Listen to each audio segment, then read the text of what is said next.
Hello students.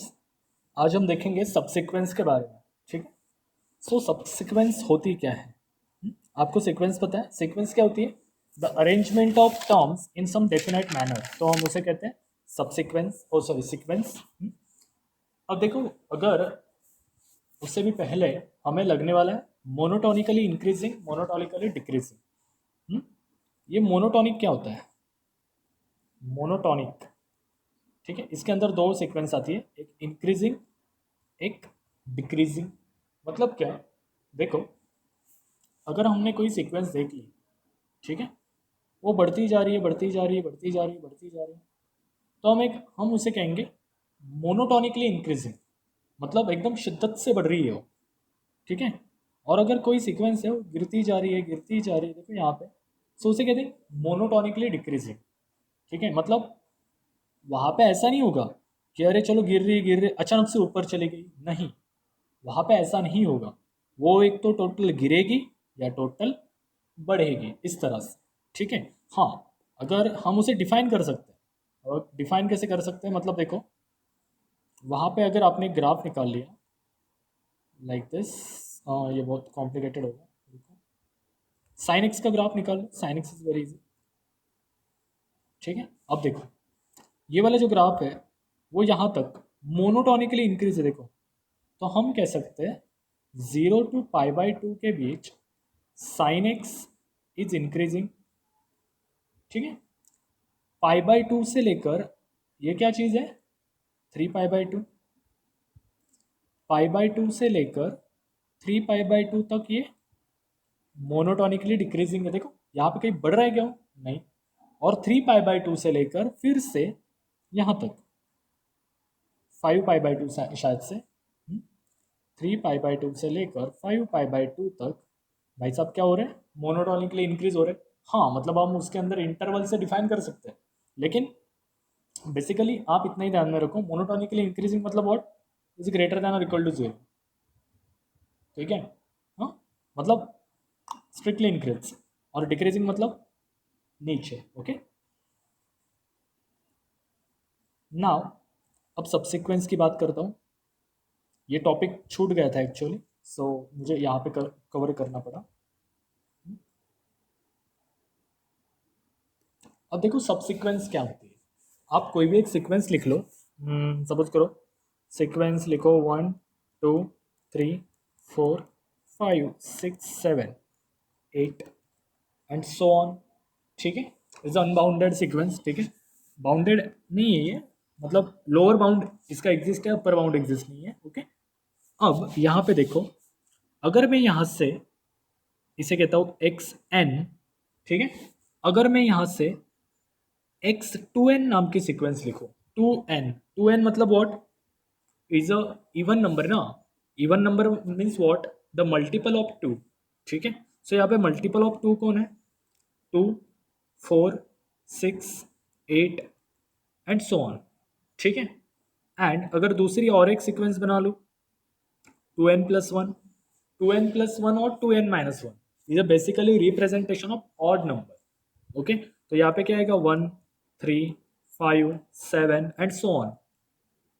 ठीक है। मतलब हम ये कह सकते हैं कि ये वाली जो सीक्वेंस है, ये वाली बेसिकली x2n इज अ सब सीक्वेंस ऑफ xn। अगर आपको और इजीली समझना है तो आप सबसेट के तौर पे जा सकते हो कि अगर x इज इक्वल टू 1 2 3 4 है, हाँ, और y इज इक्वल टू 1 2 है, तो हम ऐसे लिखते हैं ना, y is a subset of x, like this, x2n is a subset of xn। Okay.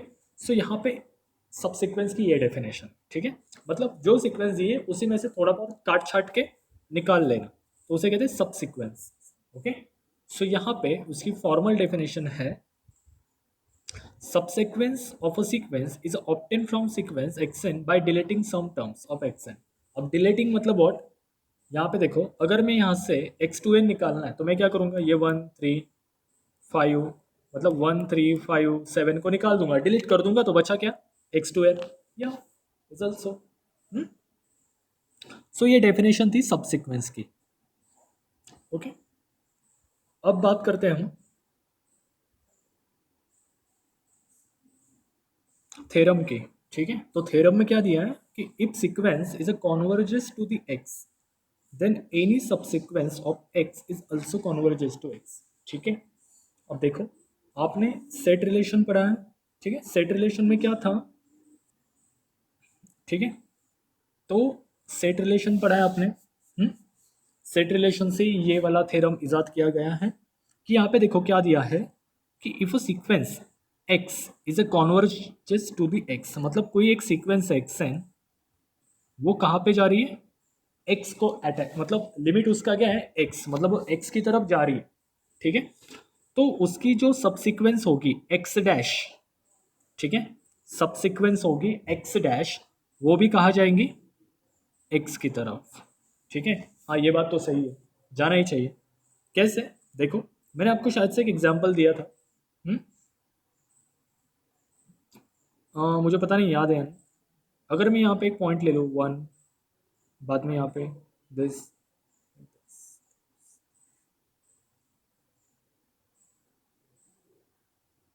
ठीक है, ओके, ये मैंने प्लॉटिंग की है पॉइंट्स की। ठीक है, पॉइंट्स का क्या किया है मैंने? प्लॉटिंग किया है। हाँ, तो पॉइंट्स का प्लॉटिंग, ठीक है, यहाँ पे मैंने प्लॉटिंग किया है।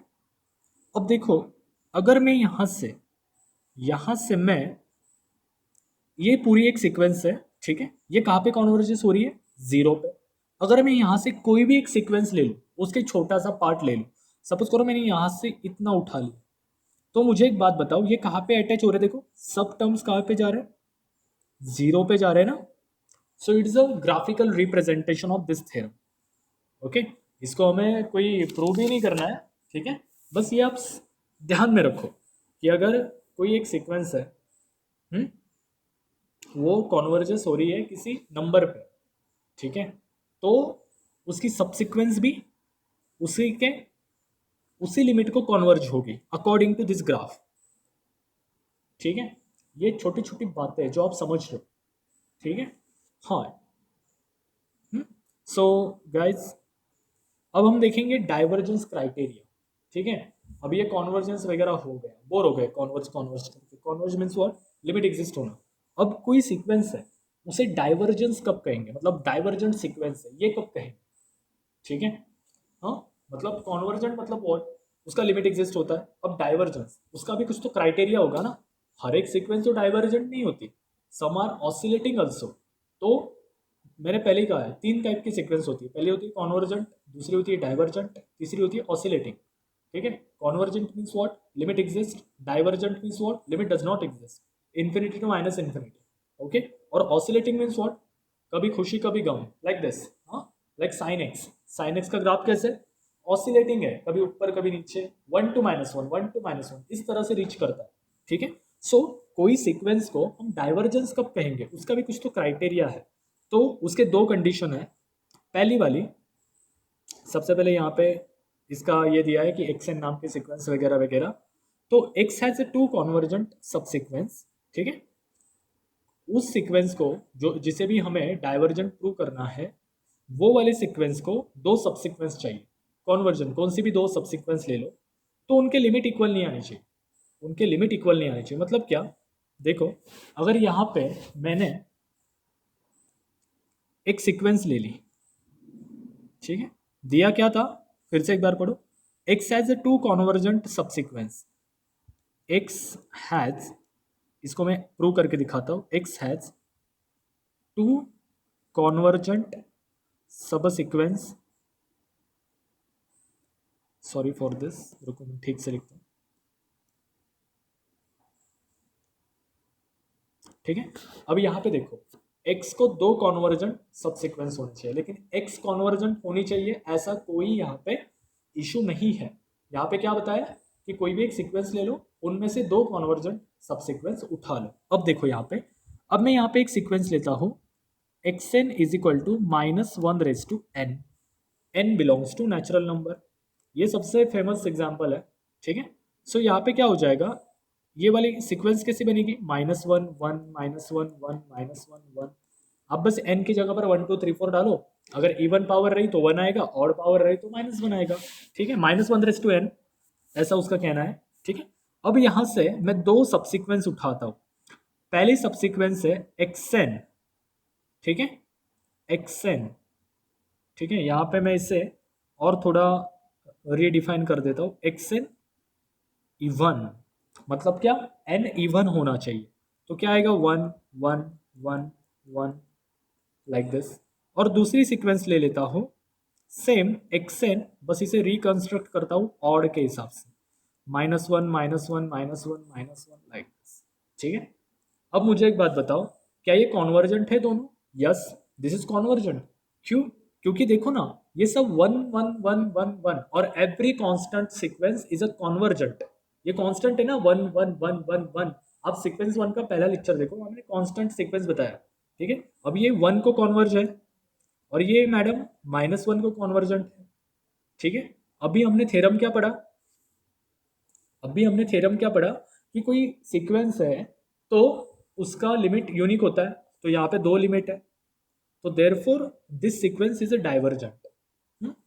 देखो यहाँ पे फिर से देखो, x has two convergent subsequence, yes, ये दो दो कॉन्वर्जेंट सबसीक्वेंस है, ठीक है। आई एम सॉरी, हाँ, whose limits are not equal, whose limits are not equal, इसका लिमिट क्या है 1, इसका लिमिट क्या है -1। तो यहाँ पे क्या हो जाएगा, दोनों के लिमिट अलग है, दोनों के लिमिट अलग है, मतलब क्या, यहाँ पे ये दोनों मैच ही नहीं हो रहे ना। हाँ, सीक्वेंस कॉन्वर्जेंट होती मतलब क्या, कि भाई उसका लिमिट यूनिक आता है, यहाँ पे दो लिमिट आ रहे हैं, तो ये कॉन्वर्जेंट नहीं है, दिस इज डाइवर्जेंट सीक्वेंस। ये हो गया पहला क्राइटेरिया, कि कोई भी दो सब सीक्वेंस उठा लो जो कॉन्वर्जेंट हो, लेकिन दोनों का लिमिट अलग आना चाहिए, ठीक है। अगर ये प्रूव दैट को आया तो आप कॉन्वर्सली ये प्रूव कर सकते हो according to this example, okay. And दूसरा है x is unbounded. Unbounded means what, उसका कोई बाउंड नहीं चाहिए, ठीक है, अनबाउंडेड ही, ठीक है। अनबाउंडेड सीक्वेंस का एग्जाम्पल क्या है, -1/n, नहीं -1/n नहीं, -1/n into n square, it is unbounded sequence. मतलब क्या भाई, ये जाती रहेगी जाती रहेगी, एन स्क्वायर है ना वो, एन स्क्वायर मतलब व्हाट, नेचुरल नंबर तो अनबाउंडेड है देयरफॉर, ठीक है। समझ में आया कि मैं क्या कहना चाहता हूँ? डाइवर्जेंस कैसे कर सकते हैं, दो तरीकों से। पहला तरीका क्या है कि कोई भी एक सीक्वेंस लो, उसके दो कॉन्वर्जेंट सब सीक्वेंस लो, दोनों के लिमिट अलग आने चाहिए, दोनों के लिमिट अलग आए, डाइवर्जेंट। और दूसरी है x is unbounded, unbounded sequence तो आपको पता है, ठीक है। सो आज के लिए इतना ही रखते हैं, नेक्स्ट लेक्चर आखिरी का लेक्चर होगा अपना इसके रिगार्डिंग, ठीक है। So thank you so much, have a good day, bye bye.